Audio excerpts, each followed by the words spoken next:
मेरे भाई आज मैं आप सबका एक भ्रम दूर करने आया हूँ। उसके लिए एक कहानी सुनाऊंगा।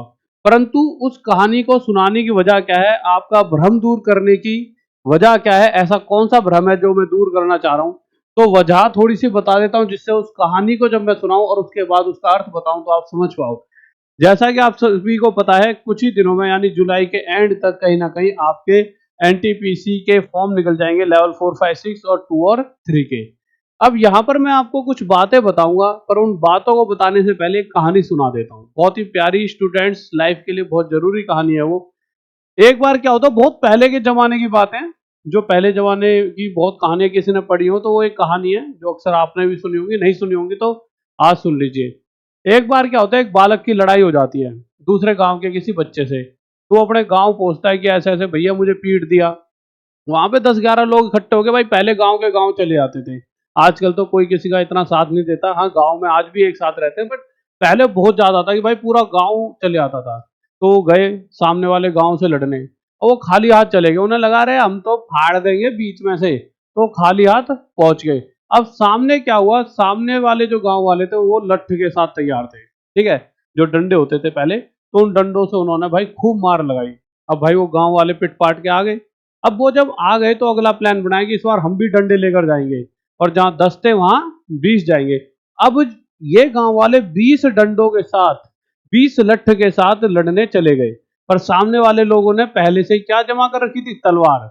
उनके पास क्या थी, तलवार। अब तो भैया और बुरी बनी। भैया लो तलवार से, पहले तलवारों वाली लड़ाई खूब होती थी भाई, तलवार से काट पीट हो रही है भाई साहब, पहले तो यही चलता था। भाई उसके बाद बहुत सारे जख्म हो गए, सारे आ गए। अब 5-10 दिन का रेस्ट लिया, जख्म वखम सही कराए। अब उन्होंने कहा इस बार तो भाई साहब हम भी तलवार लेकर जाएंगे। वो अगले तलवार लेकर गए। सामने वालों ने कहीं से भाई साहब विदेश से बंदूकें मंगवा ली, बंदोबस्त कर रखा, उन्होंने गोली गाली मार दी। अब जहां भाई साहब किसी के टांग में लग रही है, किसी के हाथ में लग रही है, सब के सब घायल।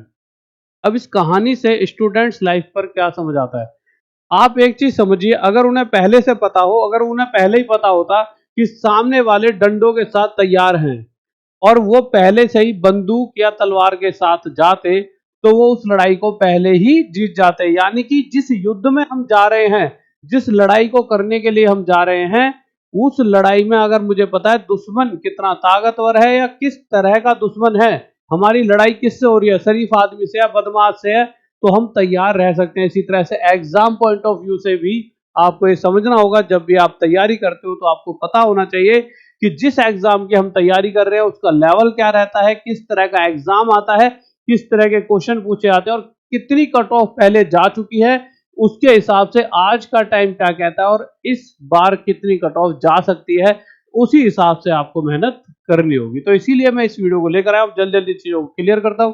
आपको पता है कि भैया जुलाई में पिछली बार एक साथ फॉर्म निकले थे एनटीपीसी के, लेवल 4, 5, 6, 2 एंड 3 के।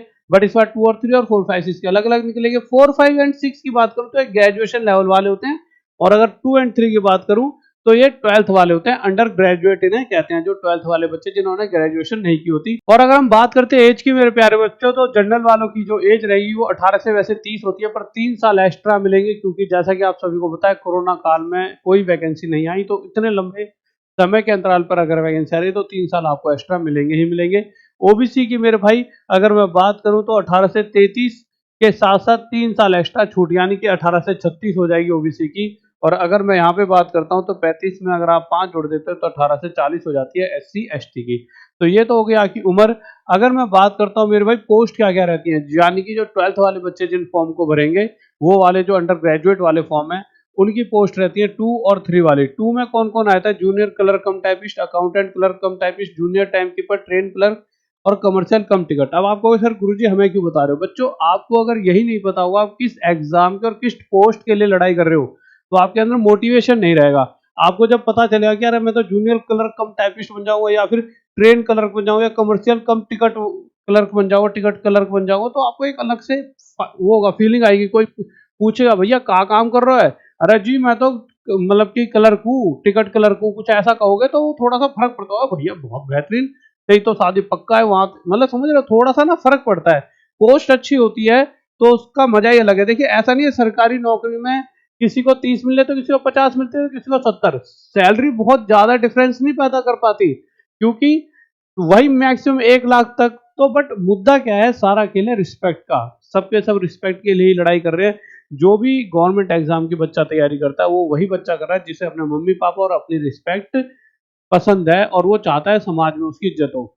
नहीं तो प्राइवेट नौकरी में भी पैसा है, पर पैसे के लिए नहीं, वहां पे वो रिस्पेक्ट के लिए जाता है। तो आप सब जो बच्चे तैयारी कर रहे हो उन्हें कहीं ना कहीं रिस्पेक्ट ज्यादा पसंद है। तो प्राइवेट नौकरी में पैसा मिल रहा है पर वहां गाली बहुत मिलती है, तो हर कोई प्राइवेट नौकरी नहीं करना चाह रहा, बस यही एक वो है मुद्दा। तो जब अगर आप इतना सोचते हो रिस्पेक्ट के लिए तो आपको पता होना चाहिए कि किस पोस्ट के लिए आप लड़ने वाले हो। क्लर्क की लेवल 3 में आती है, इनकी सैलरी का पैकेज रहता है 19,000 के करीब, इनकी लेवल 2 होती है और लेवल 3 पे 21,000 के करीब। पर अगर आप मेरी पुरानी कोई वीडियो देखोगे तो उसमें मैंने बताया ये 19,000 बेसिक पे लिखते हैं, पर ये बढ़ते बढ़ते मतलब जब आपके सारे अलाउंस वगैरह जोड़ेंगे तो 30 से 33,000 के करीब बन जाती है। तो ये बहुत मोटी सैलरी बन जाती है और इसमें बहुत जल्दी जल्दी वृद्धि भी होती है। इसी तरह से ग्रेजुएट लेवल वालों की मैं बात करूं तो मेरे भाई इसके अंदर आपकी ये यहाँ पे 3 साल एक्स्ट्रा छूट मिलकर ये 36 हो जाएगा, ठीक है। इसी तरह से ओबीसी नॉन क्रीमी लेयर इसमें भी 18 से 36 3 साल और छूट मिलकर 39। इसमें 3-3 साल बढ़ा दो, जो अंडर ग्रेजुएट है 12th वाले और ग्रेजुएट वाले में 3-3 साल बढ़ा दो। अगर मैं बात करूं इनकी कौन कौन सी जॉब होती हैं, अक्सर आपने बहुत सारे अच्छे अच्छे नाम सुने होते हैं जॉब्स के, वो सारी जॉब यहाँ पर आती हैं लेवल 4, 5 और 6 की। अगर मैं बात करूं ट्रैफिक असिस्टेंट अपने आप में बहुत बड़ी पोस्ट है, गुड्स गार्ड, सीनियर कमर्शियल कम टिकट क्लर्क, सीनियर क्लर्क कम टाइपिस्ट, जूनियर अकाउंटेंट असिस्टेंट कम senior time keeper, commercial apprentice और स्टेशन मास्टर। अपने आप में बहुत बड़ी जॉब है स्टेशन मास्टर। ऐसे तो जॉब तो बहुत बड़ी कमर्शियल अप्रेंटिस भी है, पर आप कहोगे मैं कमर्शियल अप्रेंटिस हूँ, अच्छा भैया का है तो है वो का होता है ना, पूछे ना क्या होता है वो। परंतु अगर आप कहोगे मैं स्टेशन मास्टर हूँ, यह स्टेशन मास्टर है, साहब आके साहब बैठ जाओ, तो फर्क पड़ता है कि आपकी पोस्ट का नाम क्या है। तो कुछ पोस्ट ऐसे हैं जिनको हर कोई जानता है। और अगर डिग्री की बात करें तो इसमें ग्रेजुएशन लगती है, तो मैं बताते ही चल रहा हूँ। अगर मैं एग्जाम की बात करूं तो फर्स्ट स्टेज सीवीटी, फिर सेकंड स्टेज सीवीटी से सीवीटी 1 सीवीटी 2 कहते हैं, फिर टाइपिंग टेस्ट होता है, skill test, aptitude test, document verification, medical examination, ये चल रहा होता है।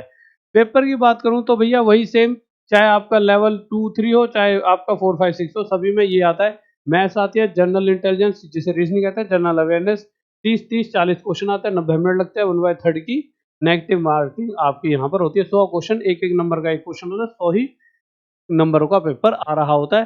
फिर ये सीवीटी 2 में भी सेम आता है, 35-35-50, 90 मिनट, 120 यहाँ पे क्वेश्चन आपको देखने को मिलता है और 120 ही नंबर के होते हैं। इसके अलावा मैं बात करता हूँ आपकी आगे, तो लीजिए नेगेटिव मार्किंग वही 1/3 की होती है। अगर मैं बात करूँ बता दूँ अंग्रेजी में 30 शब्द प्रति मिनट डब्ल्यूपीएम या हिंदी में 25 वर्ड प्रति मिनट बोलने पड़ते हैं। हिंदी फ़ॉन्ट की बात करो तो कुर्तीदेव और मंगल फ़ॉन्ट में आपको लिखना पड़ेगा, इंग्लिश में तो आप लिखते रहोगे, ठीक है। अगर हम बात करते हैं कट ऑफ की, तो मेरे प्यारे बच्चों अगर मैं कट ऑफ की बात करता हूँ तो देखिए कुछ जोन ऐसे हैं जहाँ हर बच्चा फॉर्म भरता है अंत लेवल पर, जैसे इलाहाबाद हो गया, पटना हो गया, जिस वजह से कट ऑफ बहुत हाई वहां पर रहती है। और बहुत जोन ऐसे हैं जहाँ बहुत कम बच्चा फॉर्म भरता है, जिस वजह से बहुत कम कट ऑफ वहां पर जाती है। अगर आप देखोगे तो आप खुद समझ सकते हो, जैसे मैं इलाहाबाद की बात करूं तो इलाहाबाद की कट ऑफ 75 है। वहीं दूसरी तरफ उसी सेम पेपर में एक बच्चा अहमदाबाद जोन से सिर्फ 62 नंबर पर भी पास हो रहा है। ये मैं लेवल 2 की बात कर रहा हूँ। जैसे जैसे आप लेवल बढ़ाओगे वैसे वैसे कट ऑफ बढ़ती जाती है। जैसे लेवल 2 पे 73 है तो लेवल 3 की 80 है। और देखिए ये वो बच्चे जो ग्रेजुएशन वाले सेम पेपर में इनकी कट ऑफ 74 नंबर पर भी गई है। तो कितना फर्क है। ऐसा नहीं है कि इनकी पोस्ट भी अच्छी है और कम नंबर पे इनका सिलेक्शन भी हो रहा है। क्यों? क्योंकि 12th वाले बच्चे पिछली बार क्या था कि 12th वाले बच्चे बहुत ज्यादा हो गए थे। आपको सर बहुत ज्यादा कैसे हो गए थे? जो ग्रेजुएशन वाले थे उन्होंने भी 12th वाला पेपर दिया था और जो 12th वाले थे उन्होंने तो 12th वाला दिया ही था। क्योंकि सच बात है भाई, जो ग्रेजुएशन कर रहा है उसने 12th तो पहले की होगी और जिसने 12th की है उसने भी 12th किया। और 12th जब की होती है तो ताजा ताजा पढ़ाई की होती है तो वो ज्यादा होशियार होता है। अक्सर आप देखोगे एक बच्चा जिसने 12th के बाद 3 साल पढ़ाई करी है कॉलेज में, वो इतना होशियार नहीं होता जिसने अभी हाल फिलहाल में 12th की होती है। क्योंकि हमारे देश में जो पढ़ाई ग्रेजुएशन वगैरह कर रहे हैं हमें लगता है हम होशियार बन रहे हैं, नहीं, उससे हम नालायक बन रहे होते हैं। उस 3 साल बच्चा अंत लेवल पर मस्ती करता है, घर से बाहर रह के हर वो चीज करता है जो उसने जीवन में सोची होती है, परंतु उससे उसकी स्थितियां और ज्यादा बद से बदतर हो जाती है। इसीलिए कोशिश कीजिए, कोई भी पेरेंट्स ये देख रहा है या बड़ा भाई देख रहा है जिसने अपने जीवन को इस तरह से जी लिया है, अपने भाई को 12th के ही बाद एक अच्छी जगह पे तैयारी में लगा दीजिए। और कुछ अच्छी जगह मैं कुछ 5-6 दिन में एक वीडियो लाऊंगा, उसमें बताऊंगा जहां से आप अपने बच्चे को वहाँ रखकर आप अपनी अच्छी तैयारी करवा सकते हो। परंतु वो सारी चीज़ें बताएँगे, बट अभी मुद्दा ये है कि कट ऑफ का, ठीक है? तो आप देख सकते हो कि 12th वाले बच्चे 80 नंबर ला रहे हैं, तब जाके सिलेक्शन हो पा रहा है, और वही ग्रेजुएशन वाला 74 पे भी। क्यों हो रहा है? क्योंकि 12th वाले ज़्यादा होशियार बच्चे हैं। फिर लेवल 6 पे 83 गई थी, 2 पे ये। पर मुद्दा ये है, हम जो समझने वाली बात है कि भैया ज़ोन का कितना डिफरेंस पड़ रहा है। जहाँ 75 पे कट ऑफ जा रही है, वहीं 62 पे भी बच्चा एडमिशन मतलब अपना कट ऑफ क्लियर करा है। तिरुवनंतपुरम में सिर्फ 60 पे ही। और अगर मैं पटना की बात करूँ, पक्का याद रही होगी, पटना की देखिए 72 है। और अगर दूसरी तरफ वहीं मैं जम्मू की बात करूँ तो सिर्फ 61 पे ही सिलेक्शन हो रहा है। और जैसे-जैसे आपका लेवल बढ़ता रहेगा, वैसे-वैसे नंबर आपके बढ़ते रहते हैं। तो ये आपकी कट ऑफ है, इसका एक बार स्क्रीनशॉट ले सकते हो। यहाँ पर आपको बता रखा है कि मेरे भाई, अगर मैं इलाहाबाद ज़ोन की बात करता हूँ, तो जनरल वालों की कट ऑफ अगर 77 गई थी इलाहाबाद में, तो ओबीसी वालों की सिर्फ 70 गई थी, एससी वालों की 62 गई थी, और एसटी वालों की सीधा ही 47 यहाँ पर गई थी। यानी कितना एकदम, अगर आप यहाँ पे एसटी तक पहुँचते हो तो सिर्फ 47। यानी अगर एसटी का कोई मेरा भाई इस वीडियो को देख रहा है, कोई बहन इस वीडियो को देख रही है, तो आपको सिर्फ और सिर्फ लगातार पढ़ना है, पढ़ना है, पढ़ना है, और आपको कोई रोक नहीं सकता। यानी कि आप ये समझिए कि जो टोटल का आपको सिर्फ 50% अचीव करना है, और वो 50% में से 40% तो आपकी रीजनिंग ही अचीव कर लेती है। रीजनिंग और मैथ के कुछ हल्के-फुल्के सवाल लगा दिए, फिर उसके बाद एक आधा इधर-उधर भी मार दिया, तो भी आप क्लियर आसानी से कर पाओगे। तो बहुत आपके लिए टफ टास्क नहीं रहने वाला है। परंतु हाँ, वहाँ पे सुविधाएँ कम होती हैं, तो भाई टफ रहता भी है। तो थोड़ा-सा समय निकालिए अपने भाई-बंधुओं के लिए। अगर आप बड़े हो गए तो उनके लिए कहिए कि बेटे पढ़, मैं तेरे साथ हूँ। तो इस तरह से ही चीज़ें आगे बढ़ती हैं। इसी तरह से ये सारी की सारी यहाँ पे कट ऑफ यहाँ पे आपको दिखाई गई है। इसके लिए हम आपकी क्या मदद कर सकते हैं? तो एक फ्री बुक हमने बना रखी है रेलवे की, उसी में से हर साल क्वेश्चन फँसते हैं। आज तक हम बहुत सालों से पढ़ा रहे हैं, हज़ारों बच्चे पास करवा चुके हैं, 50,000 से ज़्यादा बच्चे हमारे सिलेक्शन ले चुके हैं। तो अगर आप भी उनका एक हिस्सा बनना चाहते हो, जिसकी जॉब है, सरकारी नौकरी है, इज़्ज़त, मतलब रिस्पेक्ट सभी की है, बट उनको एक अलग नज़रिए से देखा जाता है जो गवर्नमेंट जॉब पे लग जाते हैं, और उसी नज़रिए से आपको भी देखा जाएगा जब आप लग जाओगे। तो मेरे भाई उसके लिए फ्री बुक है, हम इतनी मदद कर सकते हैं। ये आपकी आपकी कहाँ पे बुक है ये? ये आपके हमारे टॉप तक ऐप है, TOPTAK। वहाँ पे जाओगे, बुक वाले सेक्शन पे क्लिक करोगे, बाय नाउ पे क्लिक करोगे, और स्टेप 3 पे ऑनलाइन कर दीजिए, और आप इसको परचेज़ कर सकते हो। उसके अलावा परचेज़ क्या है, फ्री है ये, तो बस ₹11 आपके क्या है, ऐप के चार्जेस हैं। हम आपसे कुछ नहीं ले रहे। हाँ, एक बैच है जो कम से कम, मतलब आप कहीं और से पढ़ोगे तो 20-1 हज़ार रुपए में इतनी पढ़ाई नहीं कर पाओगे, जितनी हमने सिर्फ 499 में ये बैच आपको दे दिया है। हमारी तरफ से क्या है कि हम सब टीचरों ने मिलके, जितने भी बड़े-बड़े टीचर हैं और चैनल जिनके 1-1 मिलियन के हैं, सबने मिलकर, जिनको बच्चे पसंद करते हैं, एक बैच बनाया है, जो बैच यहाँ पे आपका रखा हुआ है। इसमें सभी की अपनी-अपनी पूरी क्लासेस है ढंग से। एक होता है किसी ने 30 दिन में पूरा बैच खत्म करा है, ऐसा नहीं है, 1-1 साल, यानी बहुत-बहुत सारी वीडियोज़ यहाँ पे हैं, जिनको पढ़कर आपका एक क्वेश्चन नहीं छूटेगा। तो आप जाइए, अपना सिलेक्शन लीजिए, अपनी पढ़ाई अच्छे से करिए। ठीक है गाइज़?